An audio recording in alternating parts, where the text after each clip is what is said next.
Alright, what is going on, guys? MeeZoid here. Welcome to a special video talking about my custom game mode Cobra custom teams. So a lot of you may be familiar with this. We've been talking about it for the past few months. We've released a few maps already. Map 3 is releasing tomorrow, February 11th, Saturday at 3 p.m. EST. I'd really appreciate to see you guys there. We have a big update, fixed the remaining bugs that we have. But again, a big update this map, and the playing experience should be so much better than it was in the beta map, map 1 and map 2. For those that don't know what Cobra custom teams is, I'm going to literally explain the entire game mode in just a second, but right now I want to let you guys know that if you do know about it and you actually plan on playing and you have a team of at least 4 members, which does include yourself, you can apply for a team bundle before start of the map in our leader Discord. So all you got to do, go to our main Discord, discord.gg/Cobra, go to the announcements where we talk about the bundle, and you'll be able to join this leader Discord where you can make a ticket and request a faction bundle on start of the map. So there are requirements, like you do have to have at least 4 members. They have to be real players. They can't be alts. We give you the bundle on start of the world like a few hours after the server opens,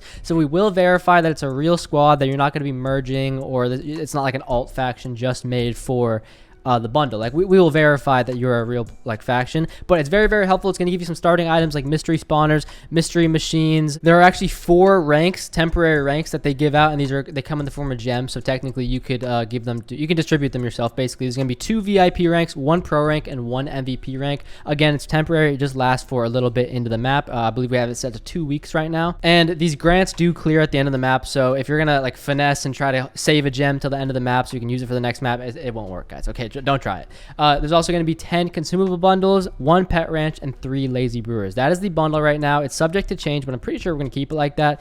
And yeah, all you got to do, make that bundle have at least 4 players online, and there's that. So link down below in the description to get to that leader Discord. Make a ticket. If you are going to be playing, maybe you're playing as like a solo or duo or trio, just try to find that 4th member and get there and get that free bundle. All right, now about Cobra custom teams. I've talked about it in so many videos, but I'm just going to do it again. Okay, I got to have the highest potential for any sort of viewer, whether you're new, you're coming back, or this is your first time hearing about it, to actually learn about Cobra custom teams. So first things first, add the server to your server list with meezoid.cobra.gg. Really appreciate if you use that IP. Even if right now you connect with cobra.gg and you're watching this video, please connect with meezoid.cobra.gg. It does directly support myself and the channel. On start of the world, you can redeem MeeZoid just like this and get some free coins and money that you can use for claiming your base, as well as just coins in the donator shop. This is a 1.8.9 server only. You cannot join a 1.7, but I will say if you're on Lunar Client, the PvP of 1.8 is the exact same as 1.7. There's none of that hit delay or anything like that. We use the legacy PvP setting. It is 8-man teams with protection 3, sharpness 3 map kit. So again, if this is the first time you're hearing about all this does sound like HCF, and that's because at its core, it's a very HCF oriented game mode, but it has mixes of regular factions, skyblock, and prisons in it. There's so many different things that you can do on the server that it really does encompass every single game mode. But yeah, just like on HCF, there's start of the world. This is called start of the map, but it's very different. We have these things called map phases. If I tap /phases, we can see all of them. So these take place throughout the entire map, but this first row takes place only on the start of the world day. So the first phase is the gathering phase, where claiming's disabled, a lot of stuff is disabled, and it's really just meant for gathering blocks and items and resources, which you can sell to the server shop with /shop. Okay, that's how you get money for a claim. And then come phase 2, this phase is 1 hour, by the way. Come phase 2, you can actually claim your base. So we do have a change of this system from previous maps of Cobra called reservation claiming. You can now actually make a reservation for your claim during phase 1. So the way it'll work, based on your team size, you can claim a normal base just like you would, but it won't be breakable. You can't store stuff away. It's not actually yours yet, but the claimer must have the purchase price of the claim at the end of phase 1 in order to keep the claim. So what can happen is you can reserve your claim. If you're first down road and you want to get a good claim, you can reserve it, but if you don't have enough money for it at the end of phase 1, then you lose the claim and anyone can take it. But if you do reserve a claim and you do have enough money, the claimer has enough money at the end of phase 1, then the claim confirms to be theirs, then you can break it, then you can modify it, and then that is your claim and you can have it for the rest of the map. But yeah, phase 2 is all about the actual claiming. So that's when real claiming enables. Like you can reserve in phase 1, but phase 2 is where you actually claim and all that takes place. There's other stuff in here. There's actually a soulbound backpack during these phases, which I actually have in my inventory because I set the map start to right now. It's a backpack. Obviously, if you can't claim during phase 1, where do you store your stuff? That's why we have a backpack right there. And there's just all these boosters. The map border continues to increase as the game goes on. /shop is accessible from everywhere. PvP is disabled, invincibility everywhere. Then phase 3 is the exploration phase. The nether opens and PvP is enabled immediately in the nether. We also have /printer enabled during builder and exploration phase, which is a way to enter creative mode so you can build your base, but you are charged money while you place blocks. So it's just a really easy way for you guys to be creative with your bases and have an easier time setting up. Again, increased border, invincibility and overworld is still there and is still disabled. There's some boosters right there. Then the warzone phase, this is where PvP enables everywhere. Envoys enable, the nether's still open, warzone spawners enable. If you guys didn't know, there are spawners in the warzone like creeper spawners. That's one of the places to get gunpowder. And yeah, there's a lot more. There's a quest phase which gives you a unique UI of quests that you can do for free rewards. There's a mini game phase where mini games just spam like start and you can just have fun with those. I made a big video about that last map. Then the booster phase is like the cooldown. This is the last 3 hours of the start of the world day, just booster XPs and stuff like that. The next day end opens. A week later DTR enables, which again we can get into this later, but yeah, basically DTR is not a thing for the first week of the map. And then it goes to, these are like the end of the map phases, which take place in the last days of the map. So I know I'm a little bit all over the place, but I wanted to explain the unique start of the map system. So it's a phase system, all have their own different unique benefits and stuff like that. Again, all you gotta do is log on, type /phase, and you can read everything. Moving into the competitive PvP of CCT, we have so many unique events that have never before been seen. We've got King of the Hill, obviously that's been seen. Secure the payload, that's like Overwatch in Minecraft. It's pretty cool. Haven't seen that anywhere before. Hell Cage is like a team FFA with keep inventory on. Hardpoint is Hardpoint like the Call of Duty game mode. Capture the flag, you capture a flag and you have to bring it back to your base to win the event. Control the Zone is like the Koth system but with tickets. And then Oddball, which is like the Halo game mode where you have to pick up a ball and run around Warzone to gain points and you can't leave the Warzone. We will have tournaments releasing this map as well. We're going to aim for both party tournaments, which is like a tournament that starts and you can just make a party with any player, or team tournaments only where you can only make parties with your team. So those will be released. I believe party will be released first and then the team tournament will probably take place in the second week of the map when it's originally planned for. Oh, by the way, I don't think I said this. These are 3-week long maps, okay? We've been doing 3 weeks since we opened Cobra. It actually does pretty well. Obviously, the first week is the most active because there's no DTR loss. People can just have fun. Then DTR enables, gets a little bit more competitive, more safe. And I do have some things to say about DTR, which I'll get there later. There is an F-top leaderboard. We changed it last map to a much more in-depth leaderboard. Like you can see, there's team points and team value. I can click on the faction and see where they've actually gained all of their points, which is really cool. You can also see their value information right here. If you want to see how to gain points, you can also just click the model right here, which gives you all of the faction points,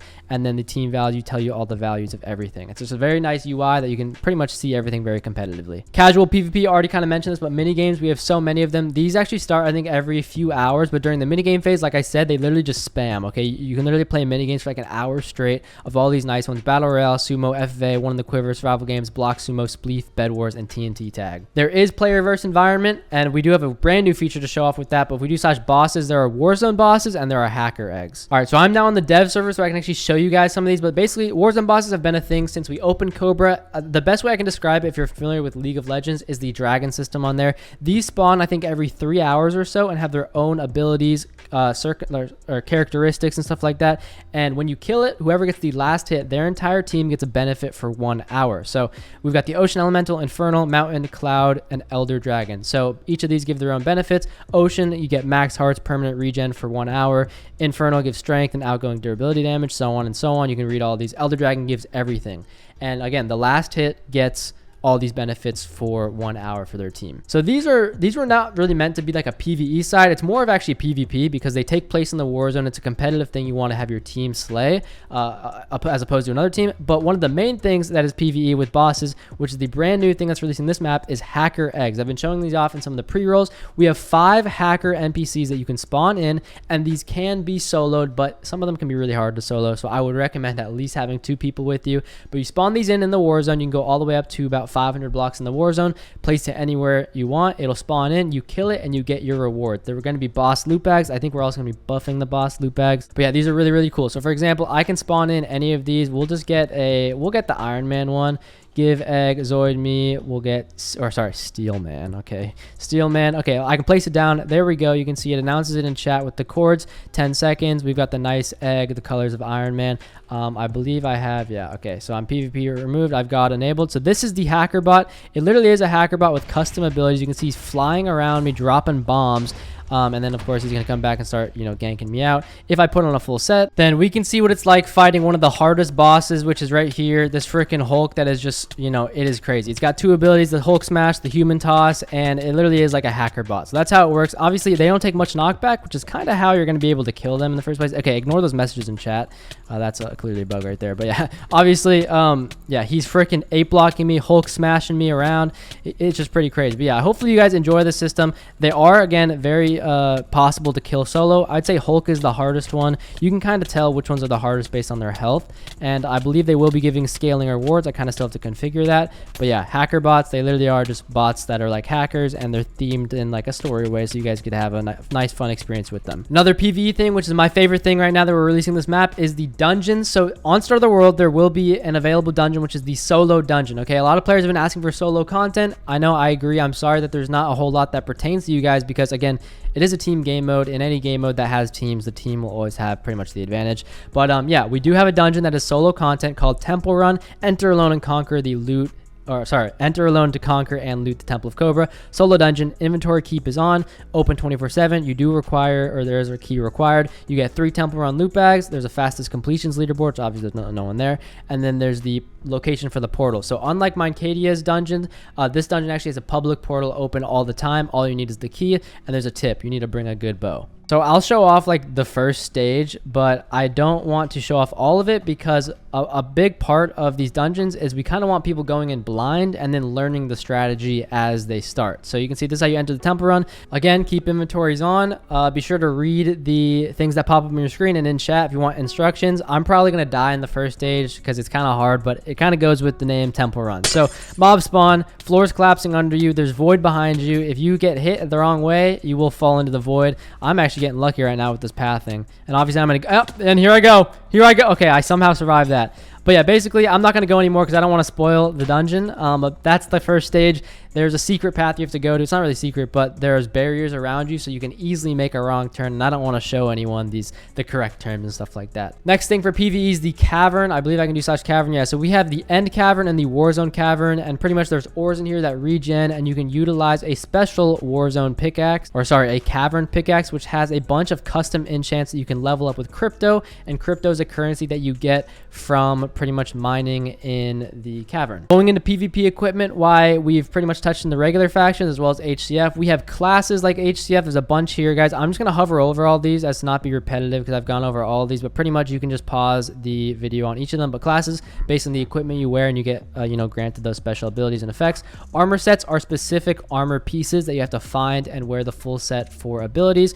For example, you can see all these. You have to wear the full set to equip the armor set. And if you want the weapon effects, you must be wearing the set as well. We have custom enchants. We don't have a whole lot as to be, you know, we don't want to be overwhelming for players. You can see there's 8 basic, 9 uncommon, 11 elite, 11 legendary, 2 spiritual, and 8 ancient. Again, some of these go for pickaxes, some go for fishing rods. If you want to build a god set, it's pretty simple to know which ones you want. I've also made plenty of videos about that. We've got pets, which of course can be active or passive. Passive gives you benefits for being in your inventory. Active, you have to right click for the effect. You can pause it on any of these if you like to see anything. As you can see, there's a bunch. We have admin items, which are just special rare items that you can get through just anything on the server, especially rare loot tables like champion loot bags, the dungeon loot bags, stuff like that. Star items are the same thing, but usually they're consumable or an attachment onto an armor. We do have a skill tree that every player can access. They have 6 different skill trees, all with their own upgrades that they can you know, upgrade with skill points. So skill points are directly purchasable right here with in-game money, and you can spend it in any of these trees. You can go through all the trees if you want, if you get that much money, but you must go in order. So all of these have their own little things right here. Just a lot of cool content. Similar to that, we have team upgrades, but oh, okay, I do have a faction. You can see we have 9 upgrades. Again, you can check out all of these by pausing on the video, but pretty much you spend money to upgrade your team stuff, and it goes to the entire team. We have custom worlds, which I have referenced. Obviously, this is the spawn, but outside of here is the war zone. It's about 500 blocks radius, so it goes from 500 to -500, and there's purposes pretty much everywhere. We have it rethemed for Valentine's. You can see here's the Cobra Snake. We have a control the zone event down there. The Temple Run is right there. That's the portal for it. Up here, there's a Koth. I know there's like another Koth somewhere else. There's a Sky Bridge right here. There's craters in here. Down here, actually, where the creeper spawners are. Also, Warzone bosses spawn down there. Over here, I think we have the end exit. Yeah, it's the dragon head. You spawn right there. Over here, we should have the capture the flag temple. I think, where is it? Oh, here it is. Capture flag temple. Up here in the top room, you can capture the flag. There it is, the hologram. Obviously, when you start it, it'll, you know, spawn right there. You pick it up, run it back to your claim. And then over here in the last spot is the end entrance, which we call the Bifrost. It's like a small building right here. That's the only public end portal on the map. We are now in the Wasteland, which is really just the Nether. It has a post-apocalyptic theme to it. Every quadrant also has a purpose. Right here is a nuclear bunker. Go into these areas to find chests that respawn, also respawning ores that you can mine. Those will respawn if you type /bunker. You can open up the information there and see like how often it resets and stuff like that. Over here, I think we're gonna have the amusement park, which just has a cap zone on it. Over here, I think we're gonna find either the stadium. Yeah, here's the stadium. Oddball takes place right here. It spawns right here, which again is that event I explained earlier. And then the last quadrant we will find right here is the city. Okay, that's not where it is, but it's over here. The city where secure the payload is. So you can see the railroad, obviously. The payload spawns right there. You gather it along the freaking railroad all the way to its end point. We are now in the end city. This is the spawn point of the end city right here. It's a safe island. This is pretty much a collection of islands connected with bridges. We even have a spawn cannon that you can go on here and launch yourself to other islands, but pretty much every island has their own purpose. We got the glowstone island right here where you can mine glowstone. It'll regenerate. Over here we've got the Koth island. Really, it's just a Koth zone right there. Across this bridge, we'll go to the Cavern Island, a big cavern right here, also an end exit right here. This area goes to the other end exit island, which is literally just an end exit, which is in there. Over here, we've got the Creeper Island, obviously with the creepers. There's creeper spawners over here. Then we've got the Nature Island, regenerating sand right here, as well as regenerating wood. And then the middle island is the Dragon Den Island. So this is the area for the end city event, which I actually see is active right now because I just opened the end. But it's also the Dragon Den, where it's kind of like the bunker and chest respawn all around right there that you just saw right there, down into the bunkers, or sorry, down into the Dragon Den right there. And there should be an ender dragon somewhere, but I'm not sure where it is. When it comes to economy on CCT, there's machines, which are the custom automation things. You can get these by crafting them with fragments. These fragments are given during the actual gathering task. So obviously when you're farming, you have a chance to get a machine fragment for farming. And so on and so on. Wood cutting, fishing, mining. It's actually pretty common to get mining fragments while mining a diamond. So do that to get your mining machines early on, which is kind of what the early start of the world is about. It's about mining. And the other way to get them is like /shop and buying them from the machine shop. The XP shop is another part of economy. You got artifacts, pet eggs, crate keys, miscellaneous, and shard pouches. Shard pouches are custom enchants. You can buy them with XP directly from /enchanter or through XP shop and then clicking shard pouches. There's /shop, which is the server shop. There's AH, which is the auction house. Players can list their items there. There's /trade if you want to trade a player directly. And there is the virtual currency /coin shop, which you can get in game and purchase things like ranks, consumables, chat restrictions, miscellaneous items, and crate keys. Basically, smaller factions will have 25 minutes of regen, scaling all the way up to the max, which is 45 minutes of regen for a maximum faction. So small factions like solos will have a shorter DTR freeze, again, when DTR is enabled a week into the map, just so they have a more even playing field. And then also, all factions now have the ability to reduce their active freeze timer by grinding mobs. So the way it'll work is if you're a solo, you'll have a 10% chance per mob kill to reduce your DTR freeze by 1 second.